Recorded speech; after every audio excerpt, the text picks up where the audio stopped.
Halo adik-adik, ketemu lagi dengan Pak Budi. Hari ini kita akan bahas matematika bab barisan dan deret. Ya, barisan dan deret yang akan kita pelajari hari ini itu ada dua, yaitu adalah barisan dan deret aritmatika, lalu yang kedua barisan dan deret geometri. Yang pertama, sebelum kita masuk ke pokok pembahasannya, kita harus bisa membedakan yang mana barisan, yang mana disebut deret.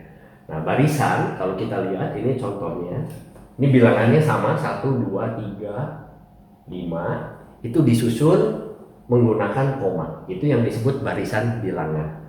Sedangkan deret bilangan penyusunannya menggunakan tambah. Jadi 1 tambah 1 tambah 2 tambah 3 dan seterusnya.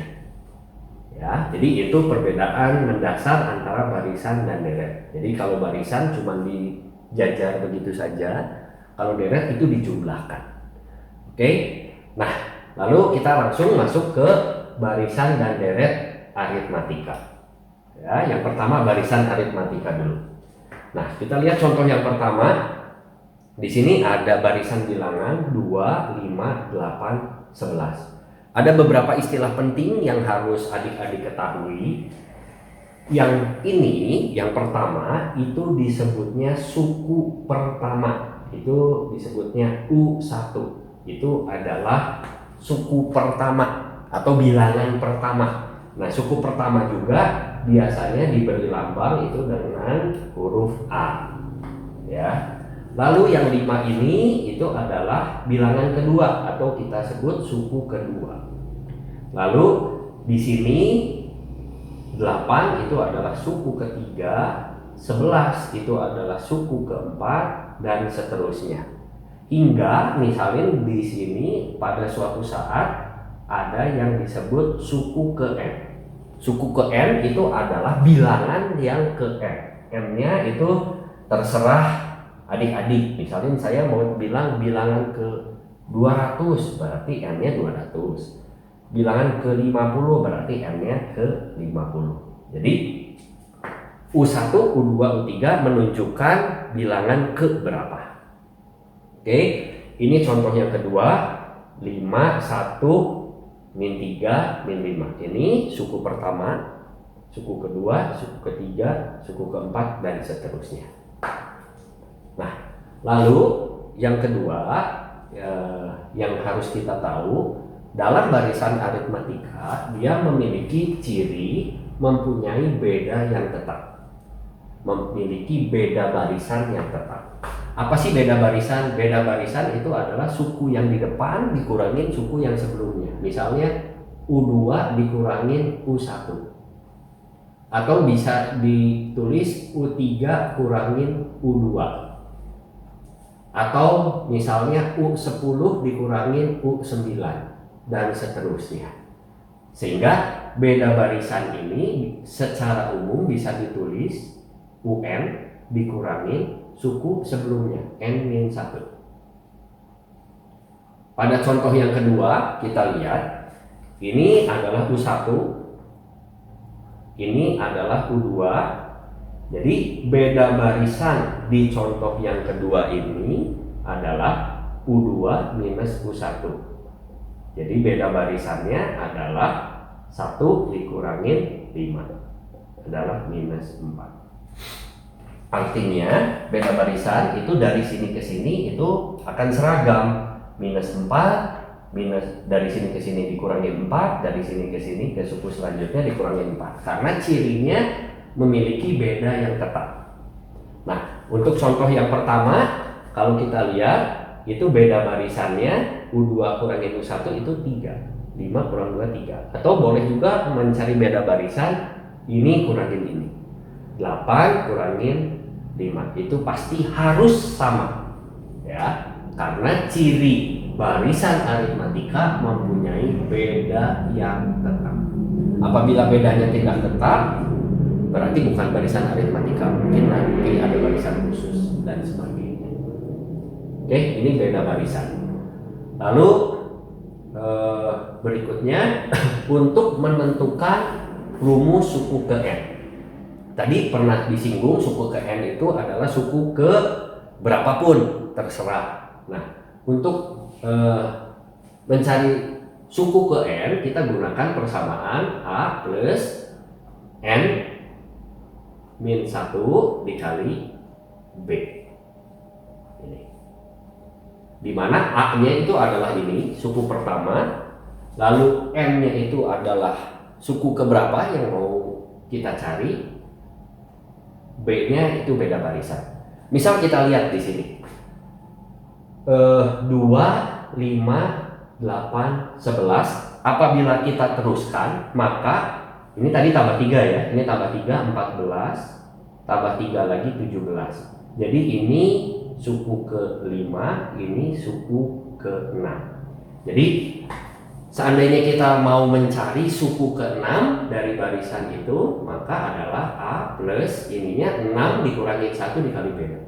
Nah, barisan ini contoh pertama, suku pertamanya A-nya itu adalah 2 ditambah 5 dikali bedanya tadi 3. Jadi ini 15 tambah 2 17. Jadi di sini suku ke-6 itu 17. Nah, rumus ini efektif kalau mau mencari suku yang banyak. Misalnya saya cari suku ke 315. Tentu saja kita tidak bisa menderetkan satu persatu ya, bisa, tapi memakan waktu yang lama ya, dan nggak berguna juga ya. Jadi kita bisa langsung pakai ini aja, rumus suku ke N.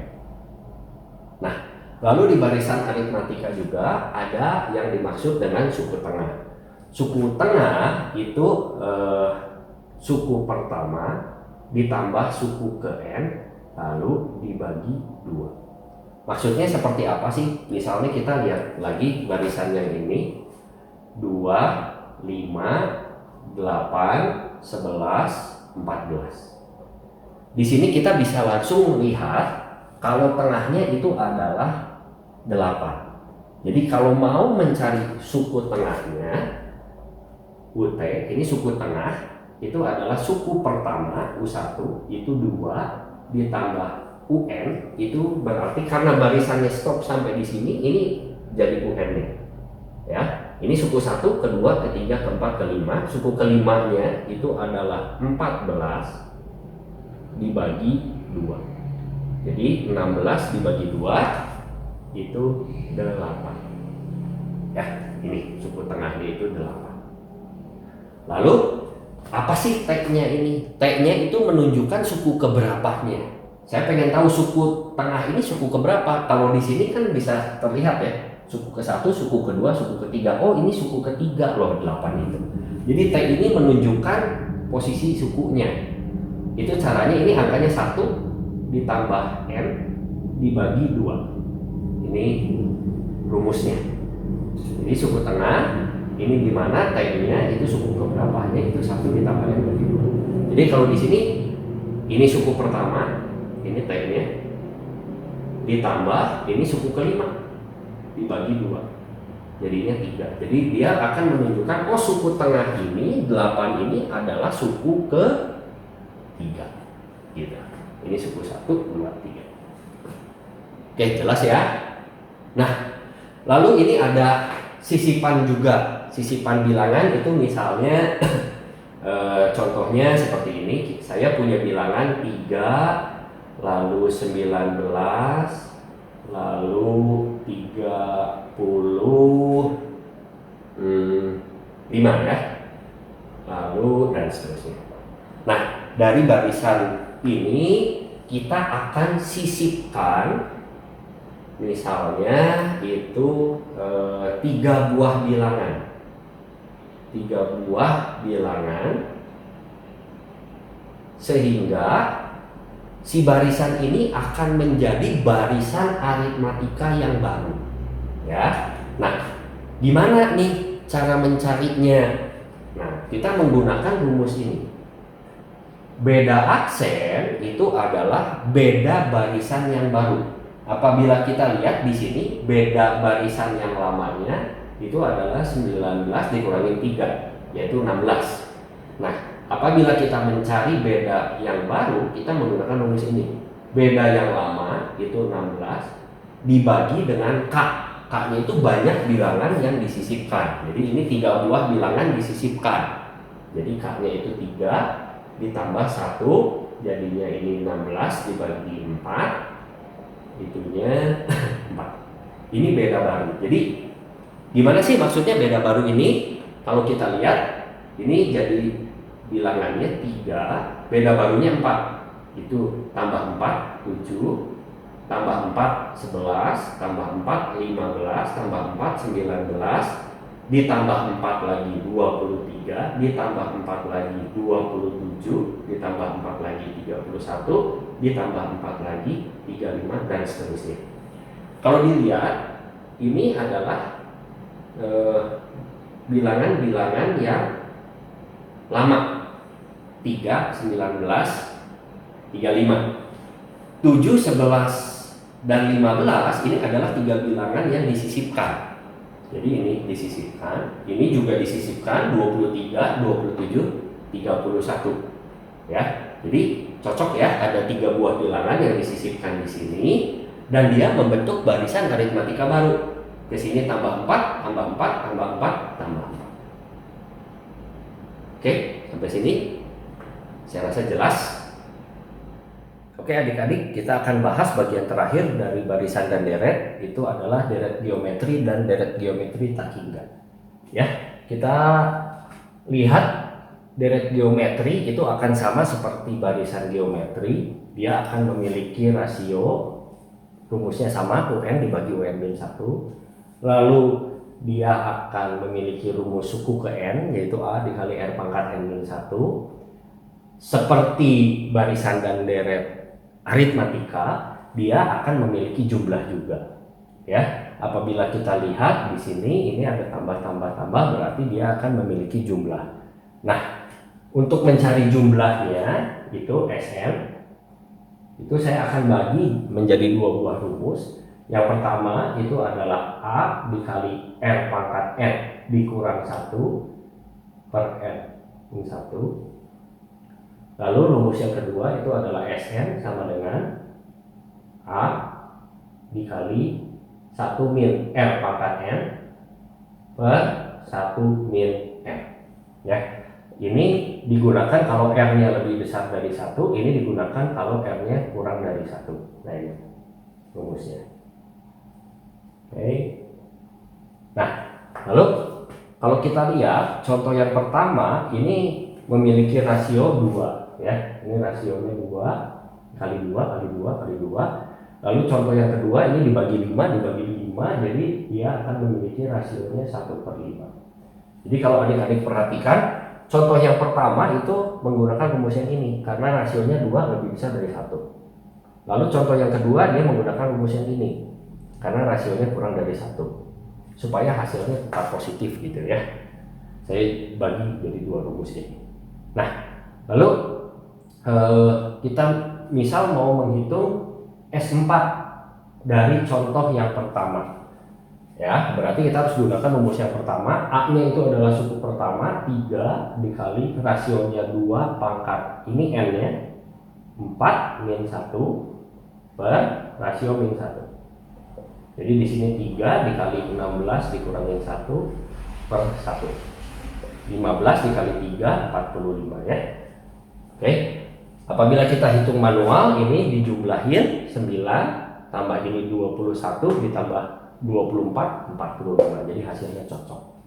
Ya. Rumus Sn ini untuk mencari jumlah sampai suku ke N, suku ke berapapun itu efektif. Oke. Nah, kita masuk ke bagian yang C, itu deret geometri tak berhingga. Nah, deret geometri tak berhingga ini adalah menjumlahkan suatu deret geometri yang terus-menerus sampai tak berhingga. Jadi tidak pernah berhenti. Kalau kita lihat untuk contoh pertama, ini angkanya akan selalu membesar. Jadi di sini 48 ya, lalu dikali 2 lagi 96, terus akan membesar. Apabila dijumlahkan terus-menerus, maka hasilnya ini pasti tak berhingga, besar banget.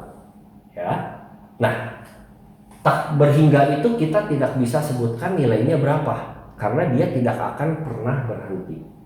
Berbeda dengan yang ini, apabila kita jumlahkan, contoh yang kedua, 5, saya tulis di sini ya, 5 ditambah 1 ditambah 1 per 5 ditambah 1 per 25 ditambah terus sampai tak berhingga. Saya anggap ini ujungnya itu adalah, adik-adik lihat ya, ini dikali 5, pembilang penyebutnya ya, ini dikali 5 dikali 5 dikali 5 kali 5, jadi di sini akan sangat besar sekali.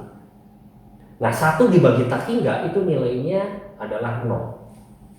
Kenapa 1 dibagi tak hingga 0? Kita analogikan seperti ini. Kalau misalkan adik-adik punya kue ya, bagi sama temennya berdua, kita dapat setengah-setengah. Kalau dibagi sama 100 orang, kita dapat 1/100 bagian. Apabila dibagikan satu kue ini ke seluruh penduduk bumi, kira-kira adik-adik makannya berapa banyak? Hampir 0 ya, debu ya.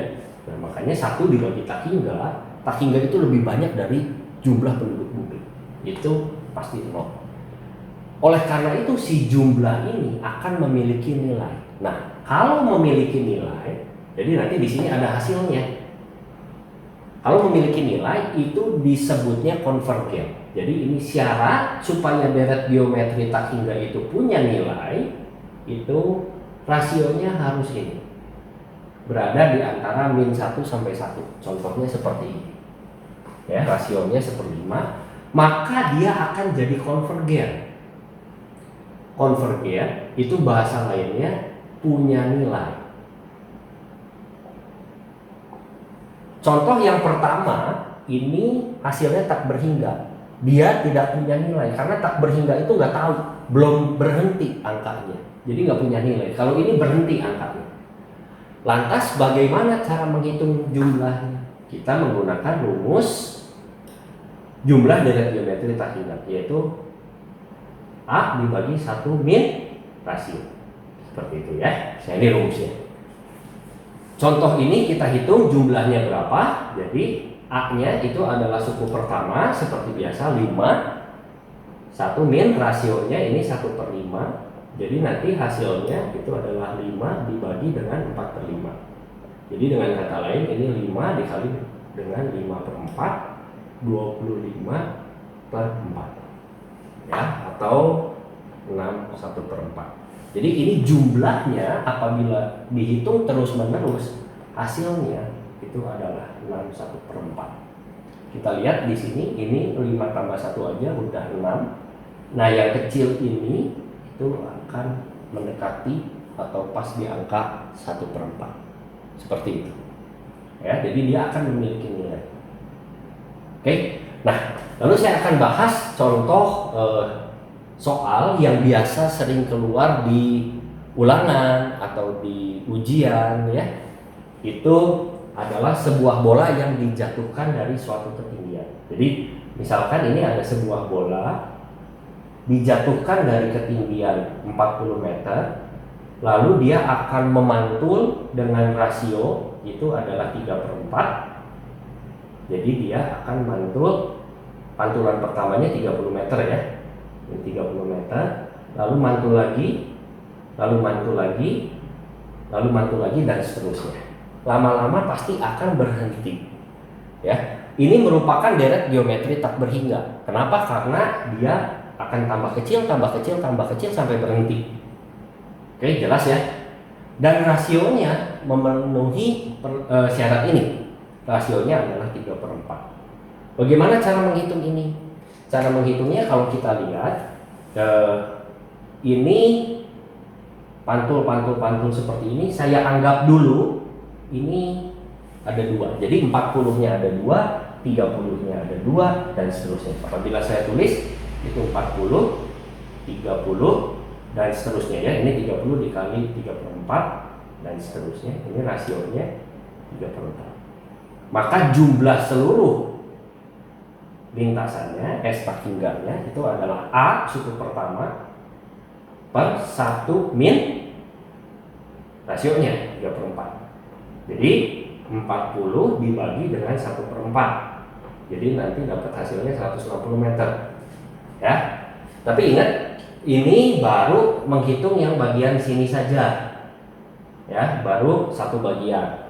Sedangkan bolanya itu mantul-mantul kita anggap ada dua bagian, jadi total lintasannya itu adalah 160 dikali 2 karena ada 2. Tapi lintasan yang ini itu sebetulnya tidak ada karena bolanya dijatuhkan dari ketinggian minus 40. Jadi ini 320 kurangi 40, 280 meter. Seperti itu ya. Oke. Nah, untuk soal ini, untuk bola yang dijatuhkan terus-menerus sampai berhenti, kita punya E plus W. Ya, seperti biasa itu E plus W adalah metode praktis yang sangat singkat untuk menjawab soal. Bagaimana E plus W ini? Kita lihat. Tadi bolanya dijatuhkan dari ketinggian berapa? 40 ya, gitu.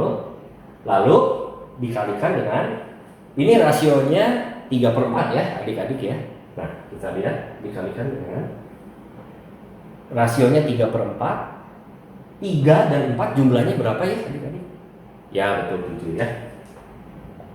Lalu 3 dan 4 selisihnya berapa adik-adik? Betul sekali 1. Nah, udah beres, tinggal dikalikan 280 meternya. Cocok ya? Mantap. Oke, sampai sini pembahasan barisan dan deret. Adik-adik kalau yang perlu modul untuk barisan dan deret bisa di-download di website kita. Tinggal dilihat setelah video ini, itu ada alamat website kita. Lalu jangan lupa juga untuk subscribe kita, ya, memberikan dukungan kepada kita.